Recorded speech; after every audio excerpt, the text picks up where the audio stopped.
Estamos con el doctor Reiner Tom Zuidema, antropólogo, un estudioso de la cultura andina. Llegó al Perú por los años del 50 y quedó fascinado con las culturas que se desarrollaron en nuestros territorios, pero muy particularmente con la cultura inca. Durante más de 50 años, 60 años, él ha venido investigando un tema que le ha resultado favorito, que es el tema de la organización social y del calendario inca, la cultura inca. Los trabajos que él ha publicado han revolucionado los estudios del pasado prehispánico, no solamente el pasado inca, sino de las culturas preincas, también el estudio de las comunidades andinas contemporáneas. De tal manera que el Perú le está completamente endeudado por todo el trabajo que ha hecho, porque junto con otro profesor, John Murra, ellos lograron sentar las bases de los nuevos estudios sobre la cultura andina. Voy a comenzar a preguntarte, Tom, ¿cómo te interesaste por el Perú? Bueno, tengo que decir, siempre primero fue por pura casualidad, pero hay una buena razón por qué me iba a interesar por el Perú.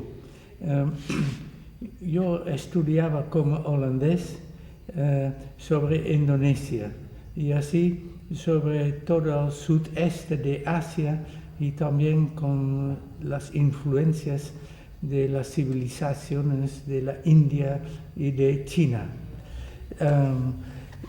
Como no podía irme a Indonesia para hacer trabajo de campo, estaba buscando otro tema y entonces fue en cierto modo por casualidad que empecé a trabajar sobre el Perú y en Sudamérica, pero había una muy buena razón y entonces que siempre el tema de las diferentes civilizaciones y con sus carácter propio me interesó siempre y que entonces el caso andino quizás fue el más interesante por estudiar porque fue la civilización más independiente de todas las otras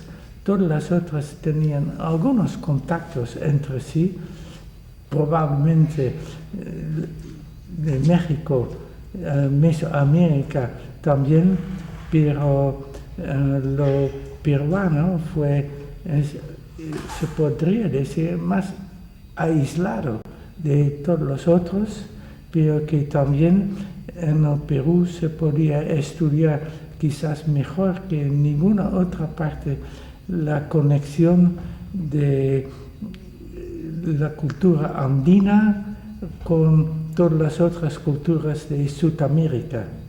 Y entonces que de todas las otras civilizaciones conocimos bien o bastante bien ya sus bases intelectuales, también de Mesoamérica, y entonces que ya se había creado la palabra Mesoamérica para estudiar en un conjunto todas las culturas de allí, de los aztecas, mixtecas, mayas, conocimos sus raíces intelectuales, pero en los Andes no. Y por eso me pareció el problema más interesante por estudiar sobre el tema de diferentes civilizaciones. Y cuando comenzaste a interesarte por el Perú, por la cultura andina en concreto, ¿cómo vistes el panorama de los conocimientos que se tenían sobre las antiguas civilizaciones que se desarrollaron en la cultura andina. Tú venías con un bagaje, una formación en la Universidad de Leiden. ¿Qué opinabas tú de las investigaciones que se habían hecho sobre la cultura andina? ¿Qué querías aportar tú? En primer lugar, tengo que decir, cuando empecé a estudiar, entonces por los años 50, se había escrito muy pocos trabajos buenos. Puede recordar algunos, pero bueno, para dejarlo ahí así, lo que me inspiró más fueron entonces los trabajos recientes sobre las culturas Jay y Bororo del Brasil central. Y entonces esto se estudié más y bueno, esto lo puedo explicar en un momento, pero vi también entonces la relación con fenómenos andinos. Y entonces esto me dirigió también de encontrar mi tema para estudiar la base intelectual de la civilización andina. Pero dime entonces si te interesaste por los grupos Y que habían sido estudiados por el célebre antropólogo francés Lévi-Strauss. Indirectamente, Lévi-Strauss tendría alguna influencia en la aproximación que tú desarrollarías para estos estudios? Sí, especialmente sus artículos sobre los Y. Pero claro, él lo hizo a base de las monografías etnográficas fantásticas de Nimun Daju y de los, ¿qué orden fue? De los padres sobre los Bororo. Los padres salesianos. Sí, salesianos. Y entonces Lévi-Strauss escribió su gran libro sobre las estructuras elementales del parentesco, todos sobre Asia. Bien. Pero su segundo libro que él quería escribir iba a ser sobre los sistemas de parentesco, de orden social del Brasil, donde él había hecho su trabajo de campo. Y entonces sus propios artículos realmente son fantásticos, como etnografía. Esto cambió también ya mucho. ¿Tú dirías que gracias a las lecturas de Lévi-Strauss te transformaste en un estructuralista? No. Y esto lo puedo decir por qué. Porque en primer lugar, estos artículos sobre el Brasil fueron muy bien etnográficos y se había escrito antes de sus temas estructurales, pero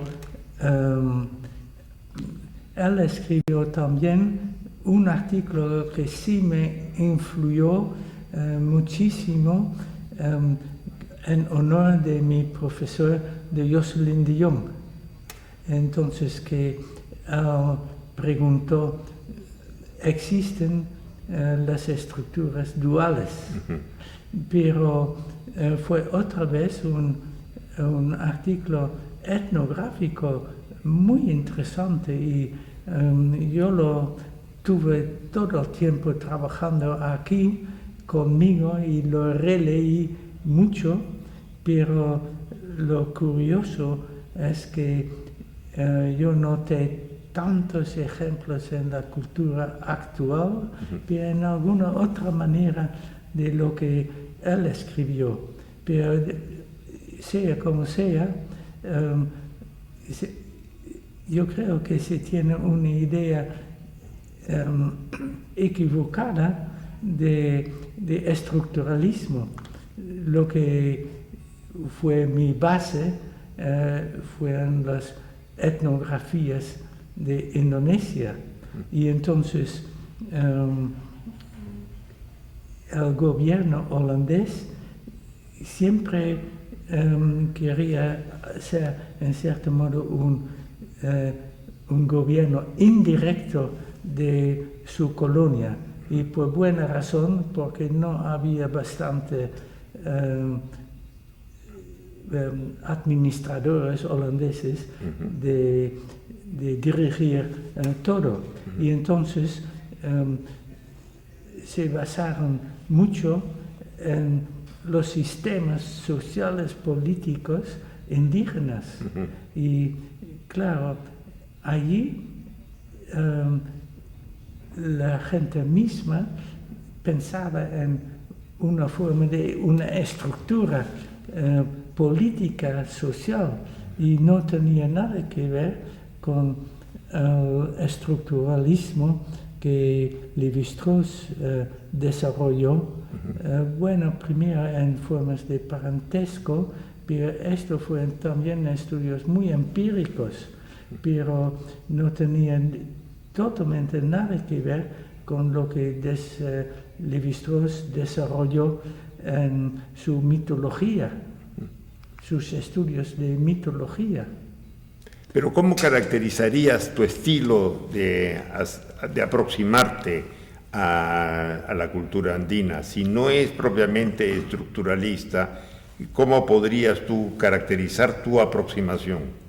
En primer lugar, como los incas mismos pensaban sobre su estado y de organizarlo.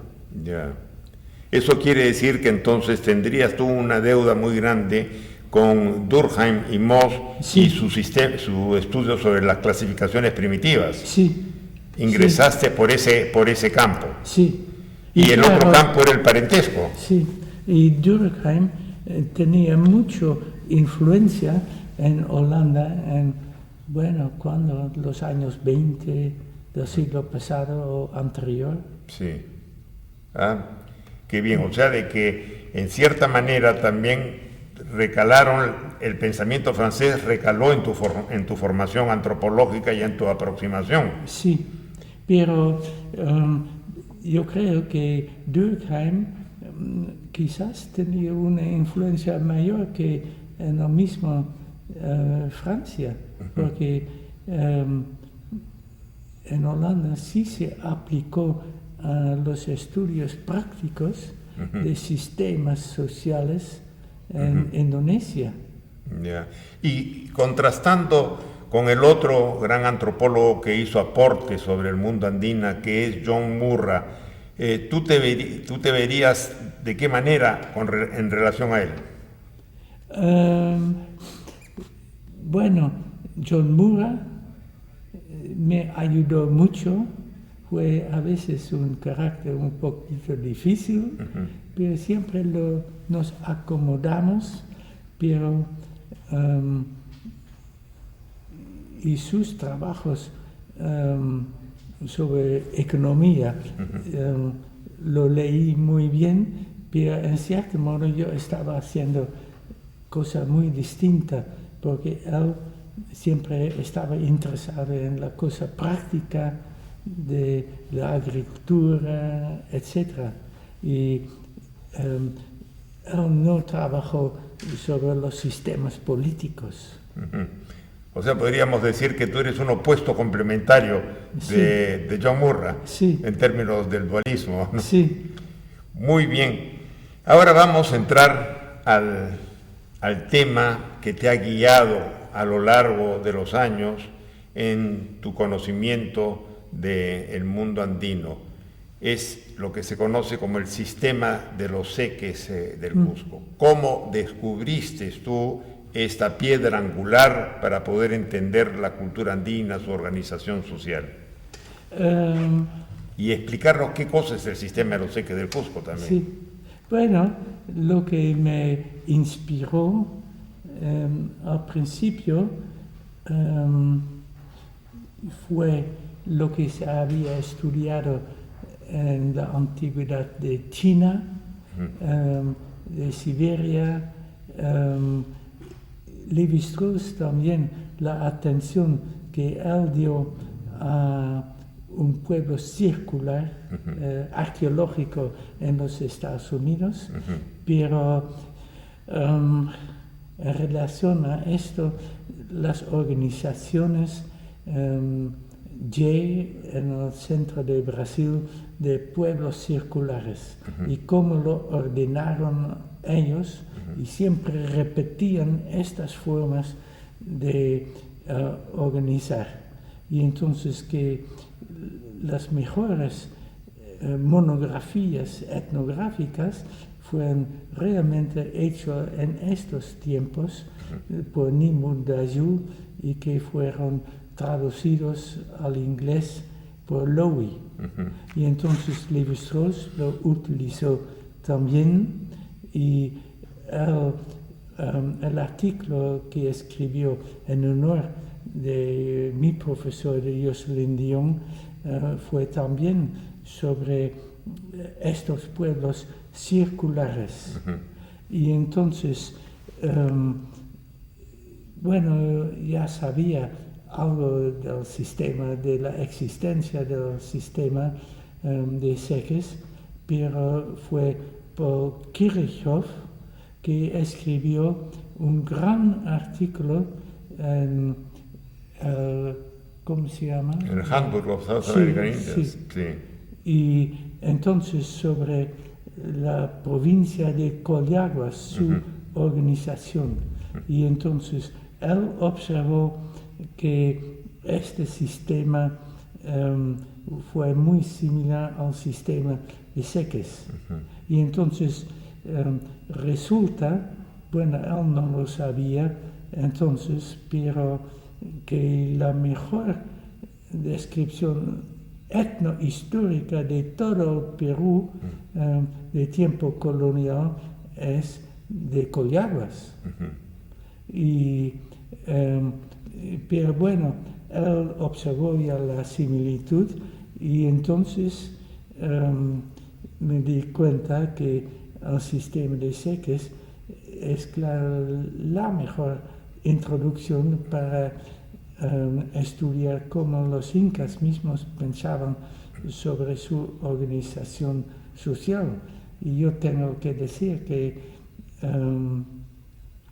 si en México se empieza a estudiar el país siempre primero con los códices y entonces el mismo valor tiene el sistema de Sekes y es una base para, yo quisiera decir, para estudiar cualquier cosa sobre la cultura inca. Y lo que sabía desde un principio que no fue solamente una descripción sacada de la boca directa de los conocedores incas, no fue solamente una descripción del espacio, pero también del tiempo. Pero ¿por qué dices que es representación del espacio y tiempo? ¿Qué peculiaridades tiene el sistema de los Sekes del Cusco que te permite profundizar estos aspectos que te interesaban y que encontrabas coincidencias con los grupos del Brasil central? Que el sistema de Sekes es, claro, un sistema de 40 direcciones afuera. Es un sistema concéntrico y entonces no es un sistema circular, que hay casas en un círculo, pero claro, todos estos sistemas de pueblos circulares tenían su centro, que podía ser una casa, y la casa de los hombres, mientras que las casas del círculo fueron las casas de las mujeres y de sus hijos. Y entonces de la casa del hombre había un camino a cada casa de las mujeres. Entonces, en ese sentido fue concéntrico también. Y ya no recuerdo cuándo se descubrió. Yo creo que entonces ya lo sabíamos, que, por ejemplo, en Tiwanaku, antes de Tiwanaku, el pueblo de Pucara, entonces ya se ve que también es una construcción circular. Pero cuando te interesaste por el sistema de los Seques del Cusco, quien informaba sobre este sistema era Kirchhoff, que se había basado fundamentalmente en documentación histórica, porque no existía documentación arqueológica al respecto. No. ¿Cómo pudiste tú lograr aproximarte a la reconstrucción del sistema de los Seques del Cusco? ¿Qué fuentes utilizaste? ¿Qué material disponías para poder hacer esa reconstrucción que te permitiría después hablar sobre la organización social de los incas? Bueno, que en primer lugar fue el cronista muy temprano, Polo de Ondegado, que lo describió. Y esto lo sabemos por seguro que fue él. Y entonces, pero también que dice que él dio copias a otras personas, sacerdotes en pueblos, que lo iban a utilizar también para su descripción del orden social. Pero lo que el sistema de Seques, claro, también describe, todas las direcciones son un registro de vacas, y que cada vaca estuvo a cargo de una familia, pero todas las vacas sobre un seque, sobre una dirección, estuvo a cargo de un ayllu. Y entonces se menciona allí los nombres de los ayllus. Y entonces hay otros cronistas de su tiempo que nos describen entonces el orden político entre sí de estos ayllus y de sus rangos. Entonces, el sistema de Seque da una descripción de orden social, pero también de muchas otras cosas, de las chacras por cultivar, su orden de las chacras, del sistema de agua. Bueno, es una descripción de todo. Pero cuando tú desarrollaste tu trabajo, el énfasis fue utilizar este sistema para reconstruir la organización social del Cusco, y eso lo hacías en función a que los ayllus estaban asociados con estas huacas que ocupaban una posición dentro de este sistema de los Seques del Cusco. Sí. Ahora, hubo investigadores que quedaron muy alarmados, ¿no?, con tu estudio, porque les estabas desbaratando lo que ellos habían desarrollado desde una perspectiva más histórica. ¿Qué opinas tú sobre la reacción que produjo tu trabajo con respecto a estos investigadores? Tengo que confesar que realmente no lo tomaba tan en serio, y porque me pareció que los estudios fueron muy superficiales, pero claro, que tenía gran suerte que, bueno, cuando escribí mi tesis, publiqué mi tesis, lo mandé también a Lévi-Strauss y a Dumézil. Y claro, había leído, yo creo, casi todo de Dumézil, bueno, de Lévi-Strauss, pero de Dumézil, sobre las organizaciones políticas en la India y de los pueblos indogermanos. Y bueno, él tenía su gran teoría de la tripartición, etc. Y esto no lo tomaba tan en serio, pero claro, él tenía un ejemplo, y ahora olvido su nombre, de un otro francés sobre las organizaciones sociales, políticas, etcétera, en la China. Y bueno, Lévi-Strauss fue siempre un hombre muy, ¿qué es la palabra? Bueno, él me agradeció enseguida, me escribió enseguida que le interesó mucho mi tesis, entonces que lo había visto, leído algo, lo que sea. Pero entonces fue un profesor italiano, pero en París, que entonces tomó mi tesis para estudiar en un curso que él estaba dando. Y entonces su ayudante, un estudiante de él, fue Nathan Wartel. Y entonces se estudió mucho mi tesis y un libro sobre la organización de Tenochtitlán. Sí. Y entonces Nathan Wartel escribió una larga de 20 páginas, un estudio sobre mi tesis en francés. Y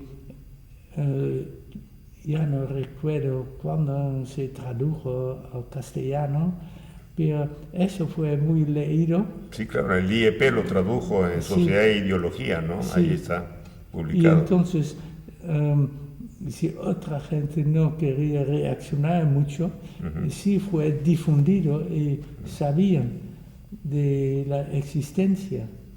Pero tú planteaste algo que fue verdaderamente revolucionario y te confieso que a mí realmente me conmocionó porque yo estaba interesado en el estudio de la historia incaica, pero en tu análisis de la estructura social tú niegas la existencia histórica de las dinastías de los incas. Sí.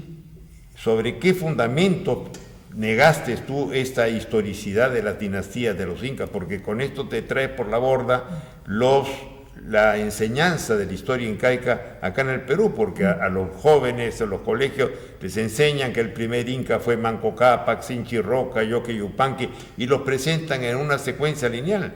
Y tú dijiste, no, todos aparecieron simultáneamente en un mismo momento, no hay una continuidad histórica. Bueno, tengo que decir que en cierto modo no sé exactamente el principio de mis razones, pero sí lo puedo explicar en una forma general. Cuando yo leí las crónicas, y entonces especialmente Sarmiento de Gamboa, y esta es quizás la crónica que yo he utilizado más y releído más. Es muy bueno, pero cuando él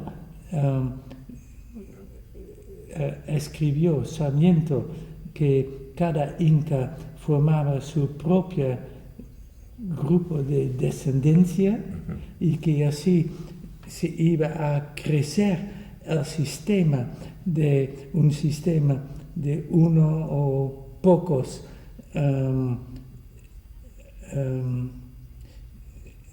grupos de descendientes, entonces las panacas, y entonces enseguida yo lo rechacé por completo, que no fue posible, porque entonces no fue un sistema social que se podía cambiar cada vez de una generación.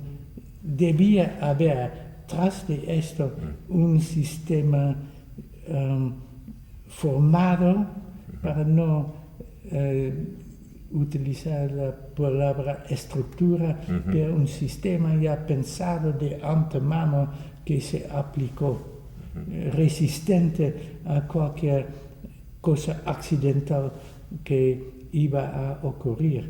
Y claro, ayer en mi ponencia volví a este problema, pero con mucho más información, y entonces lo que expliqué ayer, que Sarmiento lo dijo 40 años después de la conquista del Perú, la destrucción del Perú, y que lo hizo por razón muy política española, que expliqué, pero que los mejores cronistas anteriores no lo dijeron, que esto fue un sistema que creció cada vez en una nueva generación. Pero entonces sí que había leído también de este francés que escribió la organización china, y Marcel Granet. Sí, Yeah. sí. ¿Y qué otro sistema? Bueno, al momento no recuerdo cuándo. Bueno, pero hay un tema entonces que queda así. Manco Capac, Sinchi, Roca, Yoque, Yupanqui, Maita Capac, Capac, Yupanqui, y luego los que siguen, Inca, Roca, Yaguarhuaca, Viracocha, Pachacútec, Tupac, Inca, Yupanqui, todos ellos están asociados con panacas que tienen una posición determinada en el sistema de los eques y que no tienen un valor histórico, sino tienen un valor social. ¿En esa lista aparecería algún inca que fue histórico o todos los incas que son mencionados, que conocemos, son incas míticos? Ese fue un problema que me interesó, claro, mucho, y una solución buena, claro, no lo sabemos, no tenemos bastante datos, pero claro, sí hay que aceptar que los últimos incas fueron históricos, Huayna Capac, Tupac Yupanqui, etc. Pero ya de ellos empieza también un aspecto mítico. Por ejemplo, Huayna Capac, que es también un nombre para el sol mismo, el sol joven. Y entonces en Huaracherí hay un capítulo muy interesante donde se explica la figura de Huayna Capac en un contexto totalmente cosmológico, y que entonces, bueno, no se puede decir todo el mito, pero que, en fin, el mito, Huayna Capac va a ser un dios que se va al cielo, que va a ser el joven sol, y entonces él tiene un representante que en la tierra le va a representar. Pero claro, lo que sí sabía desde un principio también, que había un sistema, y Sarmiento lo dice también, un sistema de 10 panacas, y que tenían tierras en el Valle del Cusco, tenía una función ritual en el Cusco, pero las últimas panacas de Huayna Capac y de Atahualpa y Huáscar no, fueron grupos bien distintos, que quizás los españoles iban a identificar también con los panacas anteriores, pero no tenían un lugar en el sistema social político del Cusco. Bueno, eso es sumamente interesante porque te plantea una sociedad donde prácticamente la historia es encapsulada en el mito, ¿no? Sí. Que incluso los personajes vivientes van a ser abstraídos Sí. por los modelos cosmológicos para poder presentar un orden político, social, que encuentra su legitimidad en su asociación con todo el conjunto del cosmos. Sí. Diríamos que también, por ejemplo, que el conflicto entre Huáscar y Atahualpa está teñido de estas consideraciones cosmológicas y que es muy difícil rescatar qué hay de histórico en ese conflicto. En cierto modo no lo sabría decir, porque se generó, empezó por una razón muy política, pero me figuro que cuando se desarrolló toda la guerra entre ellos, que iba a ser una cosa muy cósmica, pero hay una cosa que a mí me interesó siempre muchísimo y no se ha utilizado, estudiado, pero cuando Atahualpa gana y entonces puede capturar a Huáscar y después le mata, etc. Y entonces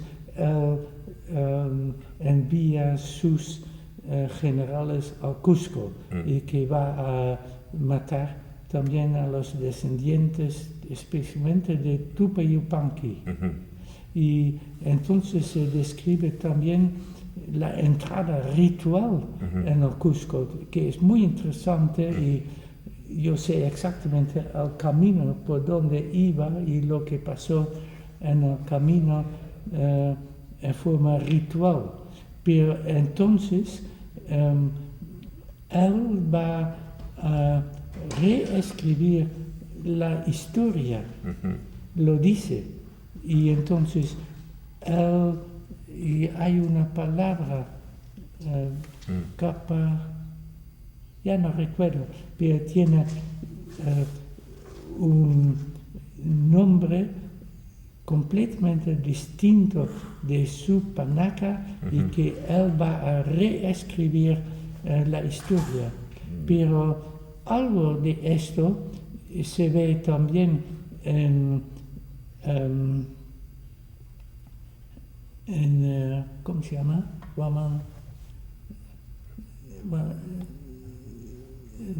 ¿Cómo se llama el cronista? Huamapoma. Él tiene también una descripción interesantísima que él dice que cuando se moría un inca, que entonces se iba a elegir un nuevo inca.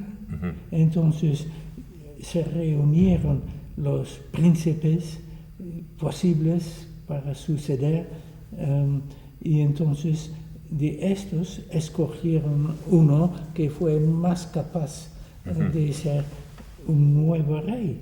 Y entonces no fue el hijo de la reina, de la Colla, podía ser otra, de un rango más bajo o lo que sea, pero fue elegido por su capacidad y entonces se iba a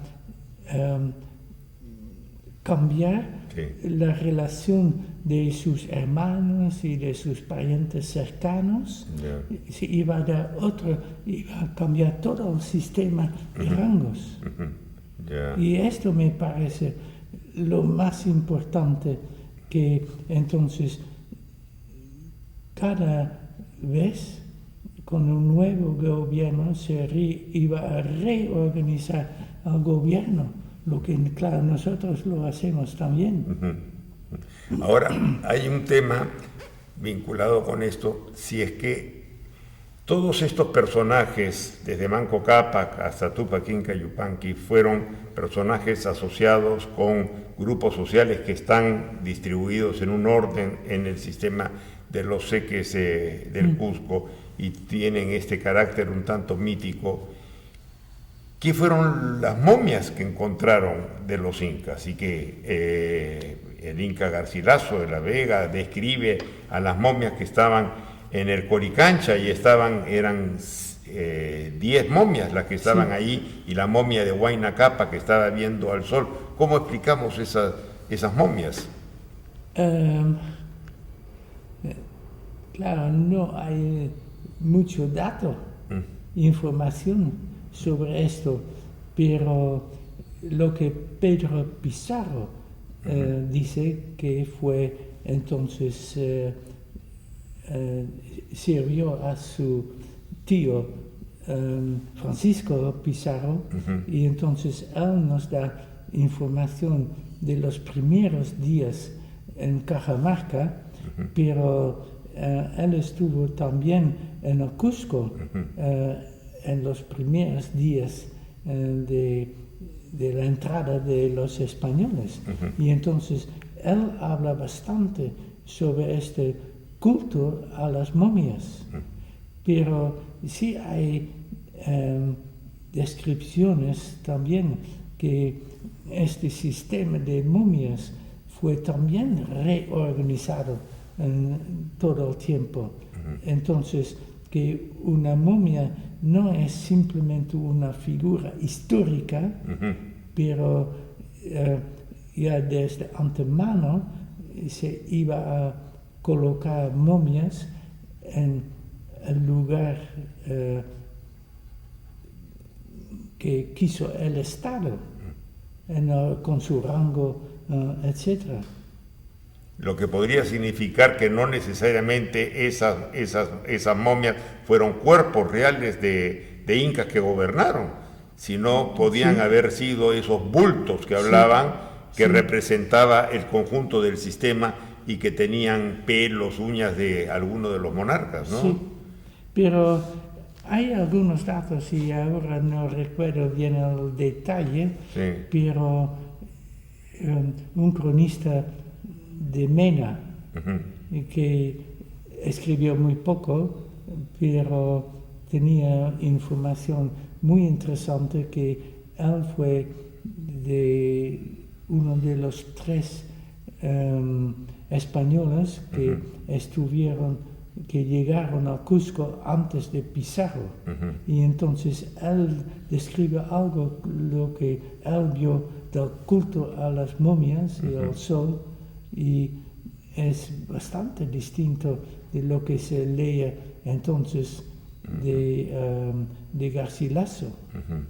Pero todo este culto de momias podemos reestudiar, y lo utilicé algo, pero Garcilaso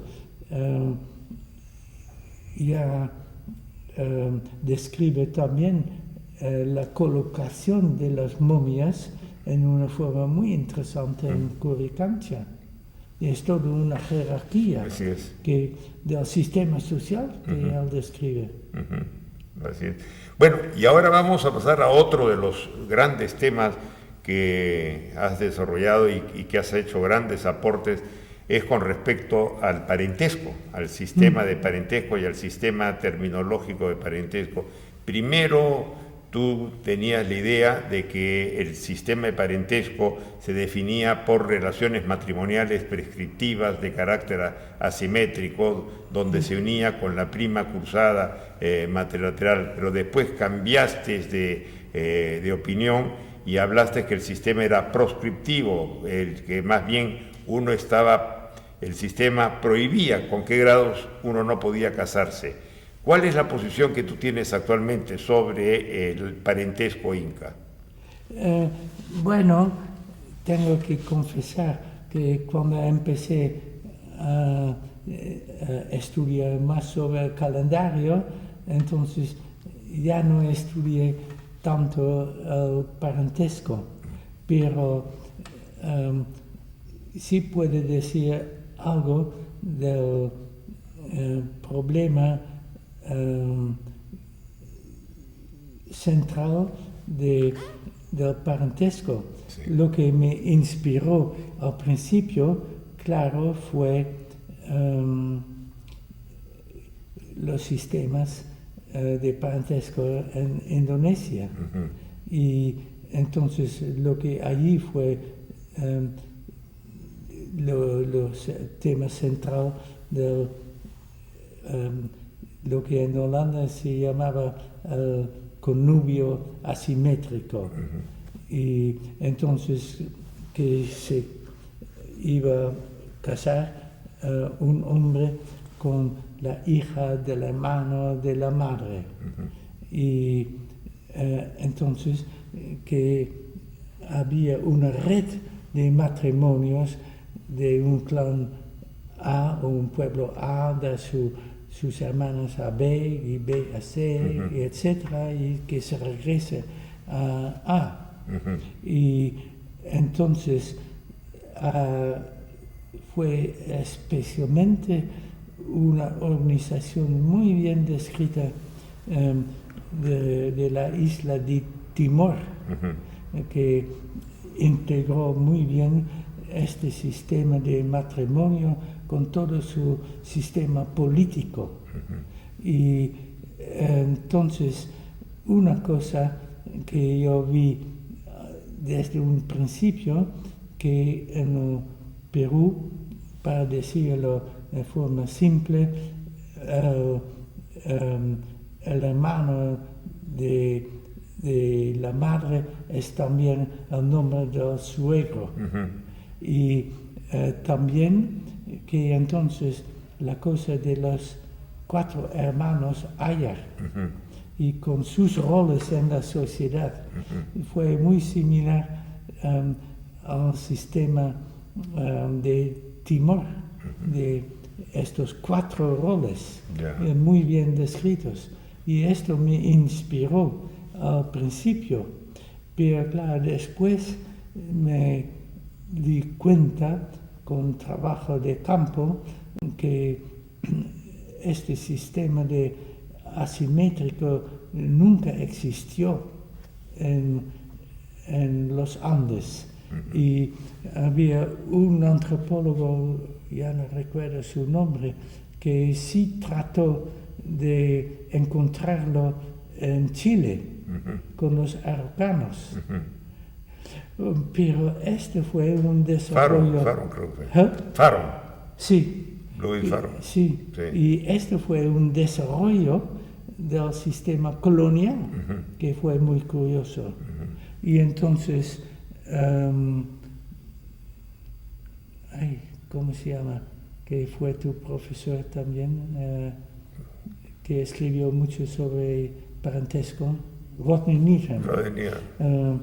Él buscó también sistemas asimétricos en América del Sur y describió uno, pero bueno, recibió bastante crítica, y después yo leí mejores informaciones sobre este sistema de parentesco y no existió tampoco en Sudamérica. Y entonces, bueno, estudiando todos los otros nombres de parentesco, lentamente me iba a dar cuenta que el sistema inca fue totalmente distinto y más similar a sistemas brasilianos. ¿Pero qué es el Ayllu para ti? ¿Por qué se ha dicho que es la célula básica sobre la cual se montó el imperio de los incas y las sociedades andinas?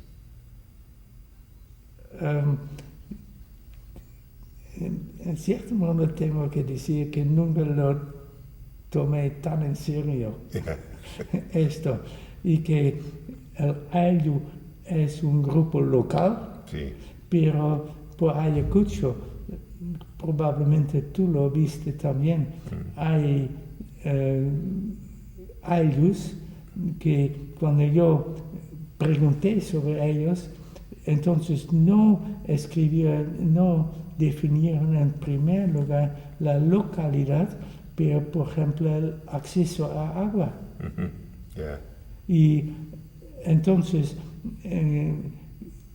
que hay gran variedad de grupos locales que todos se llaman Ayllu. Y entonces lo que sí me parece muy interesante, y allí sí hay un paralelo que me sirve mucho de Indonesia,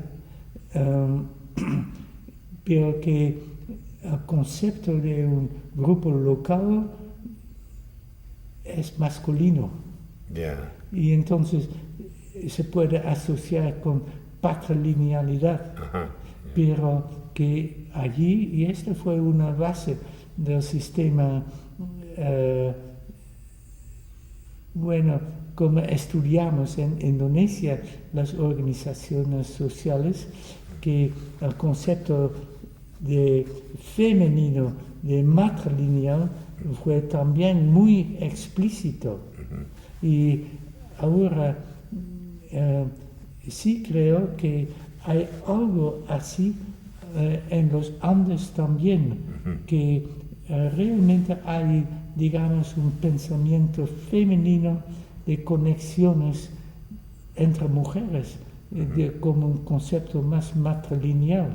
Yeah. Y una cosa curiosa en Indonesia fue esta oposición muy explícita entre las dos cosas, pero que un hombre allí puede mudarse muy fácilmente de su grupo, digamos, masculino, ir a otro, pero nunca puede cambiar de su relación femenina. Bueno, hombres también por su madre. Yeah. Deben mantener siempre la cosa femenina. Y yo creo que hay que dar mucho más atención a estos fenómenos aquí. Y hice una descripción de un documento de Recuay, Yeah. donde se ve muy explícitamente que hay una diferencia entre organización masculina de la sociedad y la organización femenina. ¿Eso guarda correspondencia con lo que has sostenido sobre la existencia de una descendencia paralela? Sí y no, porque no me atrevo mucho de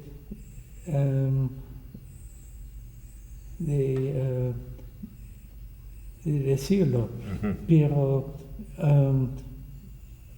porque lo criticaron bastante.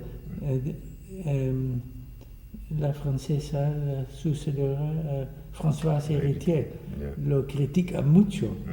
Y critica también a Lounsbury, que él indicó que en el sistema inca hay elementos patrilineales y matrilineales, Omaha y Crow. Yeah. Pero sí hay de verdad cosas muy femeninas que después se eliminaron.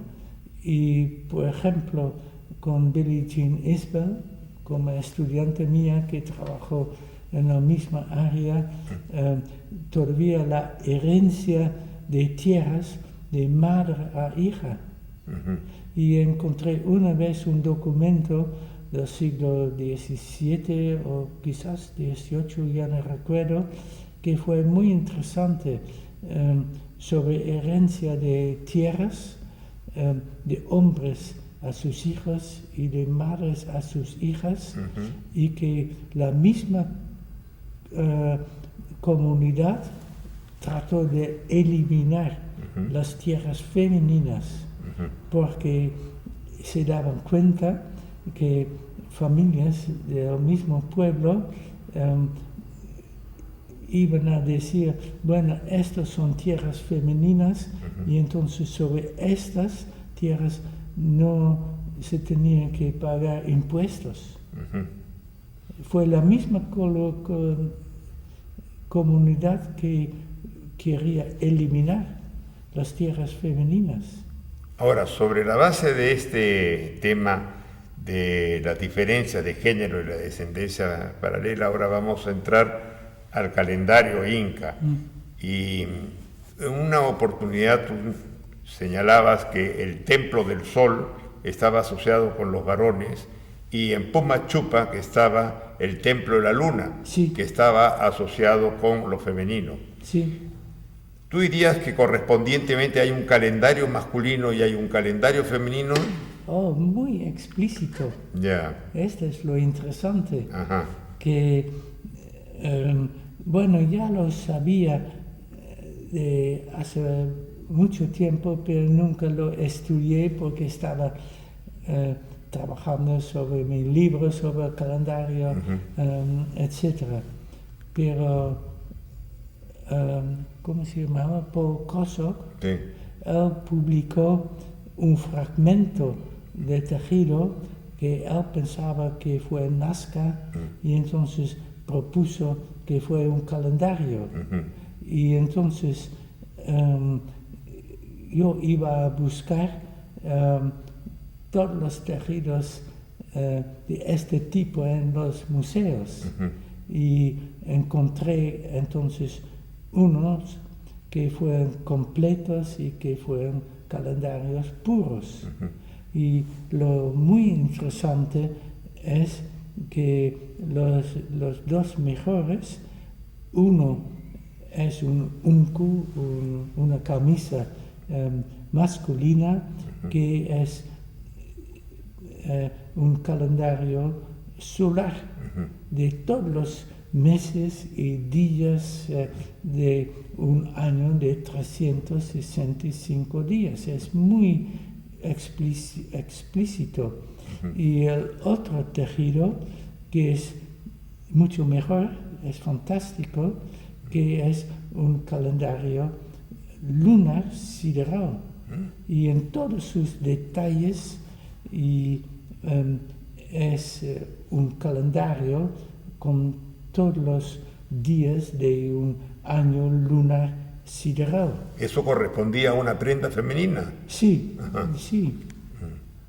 Es un gran manto. Ya. Y bueno, hay cosas muy interesantes.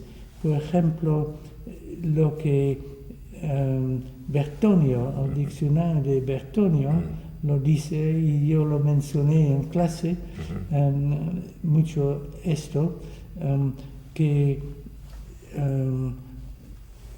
los hombres Aymara tienen sus uncus decorados con líneas verticales. Y las mujeres tienen líneas horizontales. Y esto existe hoy día todavía. Pero entonces el calendario masculino es un unku, una camisa, y entonces, en cierto modo, comparándolo con la otra cosa, es bastante simple, pero es dual. Son dos partes por medios años. Y entonces de dos partes que por la apertura de la cabeza, etc., para abajo son cogidos. Pero el manto femenino es tripartita. Y esto es lo muy curioso, que lo masculino todavía está relacionado con par y lo femenino impar. Qué interesante, lo que tiene que ver un poco con la idea de un dualismo diamétrico y un dualismo concéntrico. Sí. El dualismo concéntrico sería más femenino y el diamétrico sería masculino. Sí. Muy bien. Claro, esto se ve también en las palabras saya y suyo. Saya es muy masculino y suyo es femenino. Ahora cuéntame, entonces tuvieron distintos tipos de calendarios. No hubo un solo tipo de calendario. Todos han pensado siempre que el calendario que dominaba era un calendario solar que tenía 12 meses y 365 días. Ahora sabemos que hay también un calendario lunar. ¿Ese calendario lunar tiene el mismo número de meses que un calendario solar? ¿Cómo es la organización, las divisiones? No, es muy distinto. Y lo que observan, y esto parece raro que hay diferentes calendarios, pero si se ve en otras sociedades no influidas por calendarios europeos, etc., se ve mucho este fenómeno que tiene diferentes calendarios y una razón, yo diría, es por observación directa, continua, de lo que pasa en el cielo. Y que ven que el sol es otra cosa que la luna. Y que, claro, un documento que lo utilicé y después Gary Urton lo encontró en el pueblo donde él hizo el trabajo de campo, pero que él preguntaba a hombres y mujeres sobre cosas del sol y de la luna, etc. Y entonces él preguntó también a una mujer sobre cosas del sol y de las estrellas. Y entonces una mujer desesperada dijo, ¿pero dónde está la luna? Entonces, que los conocimientos masculinos y femeninos son bien distintos. Y entonces, que haya diferentes calendarios es por pura razón de observación. Y entonces, el calendario de Seques es en cierto modo un calendario mucho más político, que integra muchos intereses políticos por razones prácticas, y entonces en un principio parece más irregular, que integra tantos intereses políticos, económicos, etc. Bueno, podemos ver pues que tu trayectoria se inició con el estudio de la estructura social del Imperio de los Incas.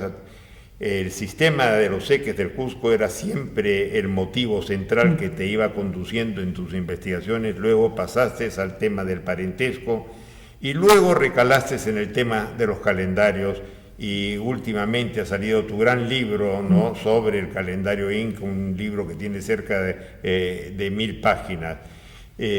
Luego de haber ido explorando estos distintos campos, ¿qué campo te gustaría explorar en el futuro?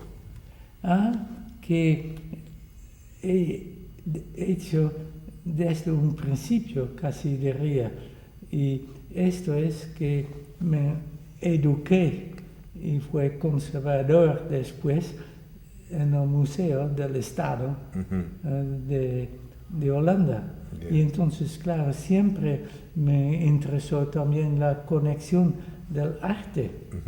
Y claro, un ejemplo que tomé siempre en cuenta, la situación en México con sus códices, y que entonces se puede utilizar el arte también mucho para todos los otros intereses de organización social, pero incluido, claro, todo el estudio de los ritos, mitos, y que tenían valor sistemático, político, para ellos. Entonces, siempre traté de buscar también elementos interesantes en el arte.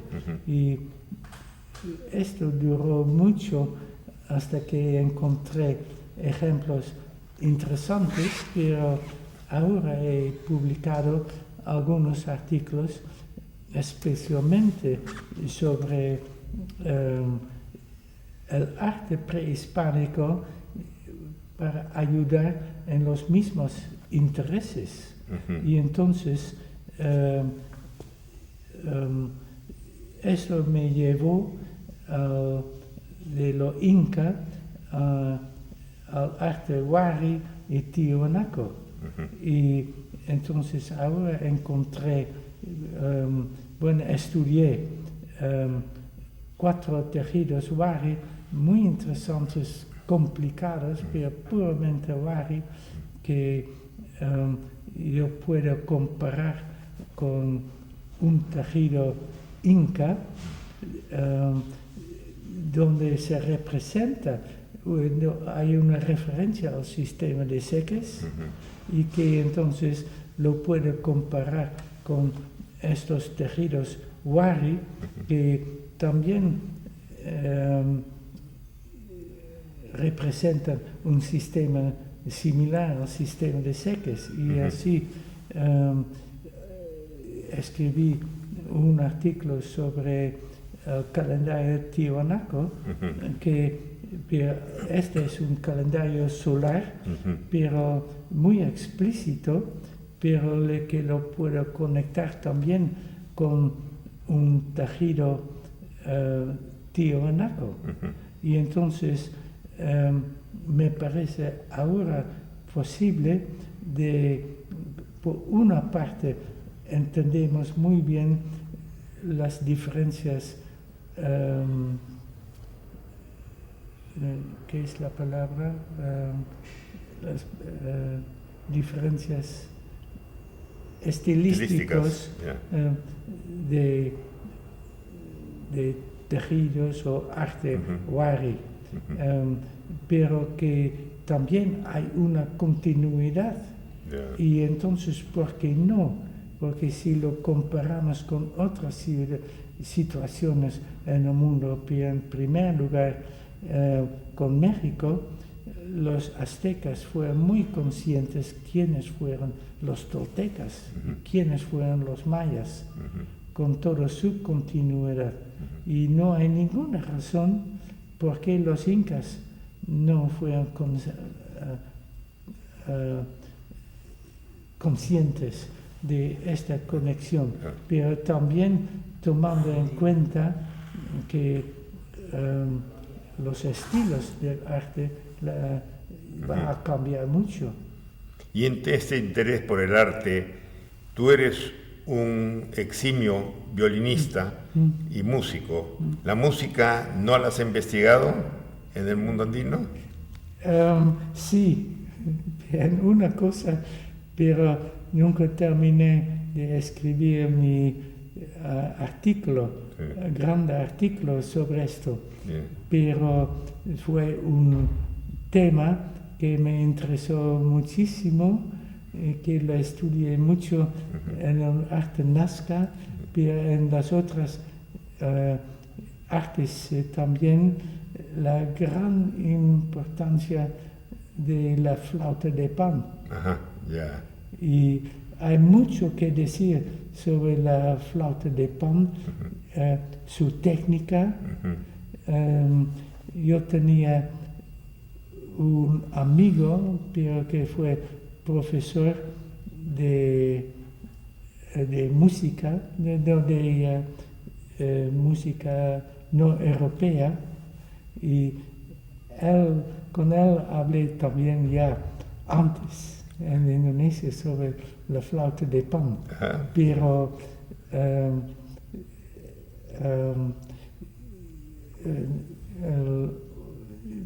sí, hay ahora un libro bonito sobre unos 70 flautas de pan que se han encontrado en Nazca. Bueno, en el arte de Nazca este tema me interesó mucho, pero la flauta de pan es muy interesante porque, por ejemplo, en todo el mundo, en pueblos desconectados, se utiliza siempre el sistema de tocar dos flautas de pan, o de tocar la flauta de pan junto con un tambor. Y entonces hay un libro sobre los tucanos, sobre la iniciación de los muchachos, y es todo un orden musical. Entonces, esto quería desarrollar, pero no sé si hay tiempo para eso. Siempre debe haber tiempo. Tom, realmente ha sido una conversación muy interesante la que hemos tenido. No sé si quisieras agregar algún punto más. No sé, solamente que quiero agradecer también que podía estudiar, trabajar aquí en el Perú y que siempre me recibieron muy bien, y si no estaban conforme conmigo no me importaba mucho, porque siempre podía trabajar muy libremente. Muy bien, muy bien. Muchísimas gracias, Tom. Ha sido una magnífica conversación y bueno, será hasta otro momento. Sí, Muy bien, gracias. Tom. Muchas gracias.